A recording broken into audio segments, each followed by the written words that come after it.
হৰিপ্ৰীত আৰু তাৰ পত্নী এখন সৰু গাঁৱত সিহঁতৰ ল'ৰা দুজনৰ সৈতে বাস কৰে। এইজন হৰিপ্ৰীতৰ ডাঙৰ পুত্ৰ ৰাহুল। ৰাহুল বৰ্তমান চৰকাৰী চাকৰিৰ প্ৰস্তুতি কৰি আছে। এইজন হৰিপ্ৰীতৰ সৰু ল'ৰা বিক্ৰম। বিক্ৰম এজন বিজনেছমেন আৰু বৰ্তমান বিক্ৰম বিবাহিত। এদিনাখন ৰাহুলৰ মাক ৰাহুলক মাতি আনি ৰাহুলৰ বিয়াৰ বিষয়ে ক'লে।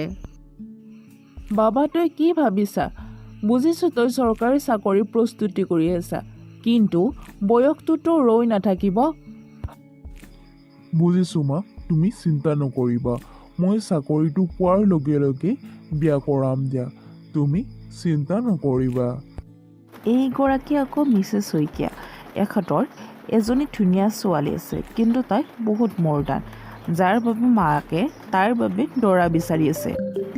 হেল্ল', ভণ্টি, তোক যে কৈছিলোঁ মই মাইনাৰ বাবে এটা দৰা বিচাৰিলি নে? বাইদেউ, মোৰ চকুত এজন ভাল ল'ৰা আছে, চৰকাৰী চাকৰিৰ প্ৰস্তুতি কৰি আছে, কিন্তু সি গাঁৱৰ। তই যদি ক' মই কথা পাতিব পাৰিম আৰু। এইজনী ৰীম, মিছেছ শইকীয়াৰ ছোৱালী। মা ক'ত আছে? এইপিনে অহাচোন। কি হ'ল, কেলেই চিঞৰি আছা? জানানে মা, মই আজি ফেশ্বন কম্পিটিশ্যন এটাত পাৰ্টিচিপেট কৰিছিলোঁ। এইবিলাক এৰ আৰু তই, এইবিলাক কৰি তোৰ কোনো লাভ নাই। মই তোৰ বাবে এটা দৰা বিচাৰিছোঁ। ল'ৰাজন ভাল, চৰকাৰী চাকৰি কৰে, কিন্তু সি গাঁৱৰ। তই এবাৰ তাক লগ কৰি চাবিচোন। মা, এইবিলাক বিয়াৰ কথা নক'বা, তাকো আৰু গাঁৱৰ ল'ৰাৰ লগত, ইম্পচিবল। এবাৰ তই লগ কৰি চাচোন, কিজানিবা তোৰ ভালেই লাগে। এবাৰ লগ কৰি চোৱাত কি আপত্তি আছে? এবাৰ চা লগ কৰি। বাচিলোঁ। এতিয়া কিবা এটা বাহানা কৰি মাক ভাল নলগা বুলি ক'ব লাগিব। মুঠতে মই গাঁৱৰ ল'ৰাৰ লগত বিয়াত নহওঁ। ইয়াৰ পিছত ৰীম ৰাহুলক লগ কৰিবলৈ যায়। Hello' Riya, nice to meet you. ইয়াতে বহা, আমি বহি ভালদৰে কথা পাতিম। Hi Rahul, nice to meet you, but I am sorry, মই তোমাৰ লগত বিয়াত বহিব নোৱাৰিম। মই হৈছোঁ এজনী মৰ্ডান ছোৱালী, আৰু তোমাৰ ঘৰ হৈছে গাঁৱত। মই তোমাৰ ঘৰত কেনেকৈ চলিম? ডণ্ট ৱৰি ৰিয়া, তুমি চিন্তা কৰিবলগীয়া কোনো কথা নাই। তুমি মোৰ ঘৰত কোনো অসুবিধা নোপোৱা, মই তোমাক প্ৰমিছ কৰিছোঁ। বাট আই হেভ ওৱান কণ্ডিশ্যন। তুমি মোৰ মা দেউতাক সন্মান কৰিব লাগিব। বাকী তুমি যেনেদৰে কোৱা তেনেদৰে চলিম। আই প্ৰমিছ। ৰিয়েলি? ইউ আৰ ছ' চুইট ৰাহুল। মোৰ তোমাক ভাল লাগিছে। মই তোমাৰ লগত বিয়াত বহিবলৈ সাজু আছোঁ। ঠিক আছে, মই মাক কৈ দিম দিয়া। থেংক ইউ ৰিম, মই তোমাৰ পৰা এইটোৱে আশা কৰিছিলোঁ। এতিয়া বহুত দেৰি হ'ল, যাওঁ ব'লা। ইয়াৰ পিছত দুয়োৰে বিয়া হৈ গ'ল।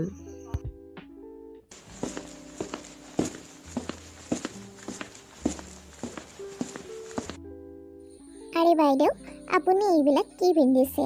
আপুনি হৈছে এইখন ঘৰৰ ডাঙৰ বোৱাৰী। আপুনি এনেকুৱা কাপোৰ পিন্ধিলে ভাল নালাগে। আপোনাৰ ঘৰত আজি প্ৰথম দিন, গতিকে আপুনি সোনকালে পাকঘৰলৈ আহক। ঠিক আছে ৰিয়া, তুমি যোৱা, মই গৈ আছোঁ।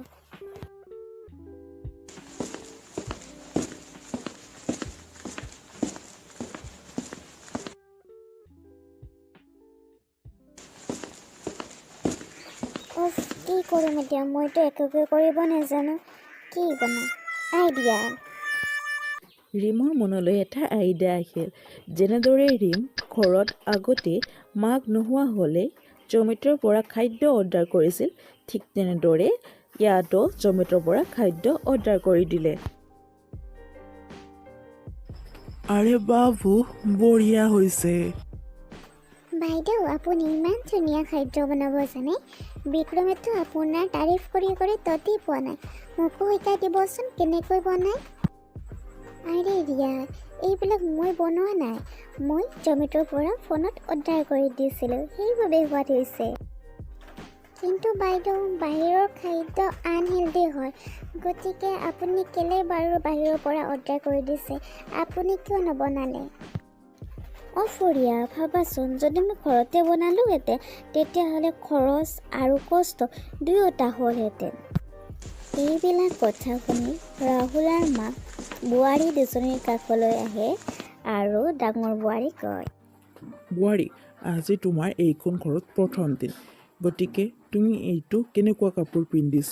ইয়াৰ উপৰি তুমি খাদ্য বনাব এৰি জমেট'ৰ পৰা অৰ্ডাৰ কৰি দিছা কেলে? আৰে মা, আপুনিয়ে ভাবকচোন, যদি মই খাদ্য বনালোহেঁতেন তেতিয়াহ'লে গেছৰ খৰচ, খাদ্যৰ খৰচ কিমান হ'লহেঁতেন। যাৰ বাবে মই জমেট'ৰ পৰা অৰ্ডাৰ কৰি দিছোঁ। মোৰ খৰচো কম হৈছে, কষ্টও কম হৈছে। বুজিলে মা? আচ্ছা, মইতো এইটো ভবাই নাছিলোঁ। হয়তো আমি যদি অৰ্ডাৰ কৰি দিওঁ তেতিয়াহ'লে আমাৰ খৰচ আৰু কষ্ট দুয়োটা কম হৈ যাব। তুমি বহুত ভাল কাম কৰিলা দেই বোৱাৰী। ধন্যবাদ মা। এইখন হৈছে ৰেডি টু ৱেৰ শাৰী, যাক মই 2 মিনিট ভিতৰতে ৰেডি হৈ যাব পাৰোঁ। আৰে বাহ, বঢ়িয়া। তেতিয়াহ'লে এটা কাম কৰিবা, তুমি মোৰ আৰু ৰিয়াৰ বাবেও দুখন ভালদৰে শাৰী অৰ্ডাৰ কৰি দিবা। এনেদৰে ৰিম প্ৰতিটো কামৰ বাবে বাহানা কৰি থাকে, যাৰ ফলত ৰাহুলৰ গোটেইখিনি দৰমহা অবাবত খৰচ কৰি পেলায়।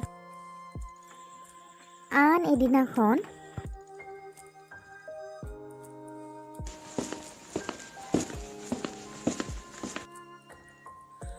বাইদেউ, মই মাহঁতৰ ঘৰৰ পৰা আহোঁ। আপুনি প্লিজ মোৰ কাপোৰ লগতে মাৰ কাপোৰখিনি থৈ দিব দেই। ঠিক আছে ৰিয়া, কিন্তু কাপোৰ ক'ত ধুম? মইতো কাপোৰ ধোৱাৰ বাবে ইয়াত ৱাশ্বিং মেচিন এতিয়ালৈকে দেখা নাই। অঁ বাইদেউ, আমাৰ ইয়াত ৱাশ্বিং মেচিন নাই নহয়। আগফালে এখন কাপোৰ ধোৱা পাতা আছে, তাত আপুনি ধুব। ইয়াৰ পিছত ৰিয়াই মনে মনে ভাবিলে, যিহেতু তাই কাপোৰ ধুব নেজানে, গতিকে আটাইবোৰ কাপোৰ ধুবিৰ তাত দি আহিলে। অঁ ৰাহুল, মই মাৰ কাপোৰখিনি ধুবিৰ তাত ধুবলৈ দিছিলোঁ, কিন্তু মাৰ শাৰী এখন ফাটি গ'ল। আৰে ৰিম, তুমি কষ্ট কেলেই নকৰা?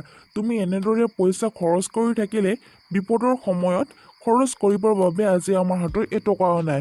অকণমান নিজে কাম কৰিবাচোন। আৰু শুনা, আজি থোৱা পইচাখিনি তুমি যাতে ভুলতো খৰচ নকৰা।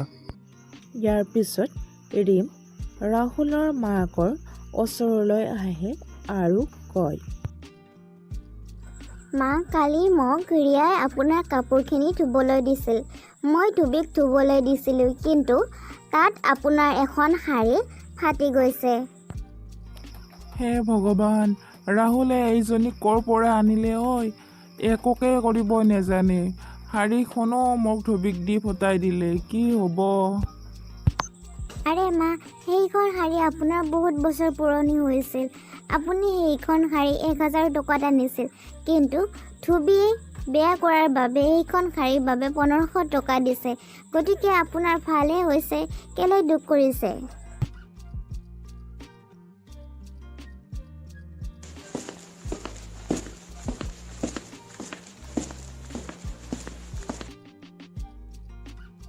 ৰিম, মই সিদিনা থোৱা পইচাখিনি মই থোৱা ঠাইত নাই যে, তুমি ক'ৰবাত থৈছা নেকি? যোৱা তোতালিকে লৈ আহাগৈ। অঁ, সিদিনা থোৱা পইচাখিনি নাই নহয়। মই সিদিনা শ্বপিং কৰিবলৈ গৈছিলোঁ, গোটেইখিনি খৰচ হ'ল। তোমাক মই সেই পইচা চুবলৈ মানা কৰিছিলোঁ নে? তুমি কেলে সেই পইচাখিনি খৰচ কৰিছা? তোমাৰ এই স্বভাৱবিলাক কেতিয়া এৰিবা? আৰে, ইমান অভাৰৰেট কিয় কৰিছা? পইচাই খৰচ কৰিছোঁ, তাতে কি হ'ল? ইমান অভাৰৰেট কৰিব লাগে নেকি? তুমি জানা এই পইচাখিনি কিহৰ আছিল? আমাৰ অফিচত এটা ইভেণ্ট কৰাৰ বাবে চৰকাৰে এই টকাখিনি দিছিল। এতিয়া যদি মই টকাখিনি দিব নোৱাৰোঁ, মোৰ চাকৰি যাব। এতিয়া কি হ'ব তুমি এবাৰ ভাবি চাইছানে? ৰিমিয়ে এনেদৰে অবাবত পইচা খৰচ কৰাৰ বাবে আজি ৰাহুলৰ চাকৰি যোৱাৰ অৱস্থা। ইয়াৰ পৰা তোমালোকে কি বুজিলা যে অভাৱত কেতিয়াও পইচা খৰচ কৰিব নালাগে। আমি সদায় পইচা জমা কৰি ৰাখিব লাগে।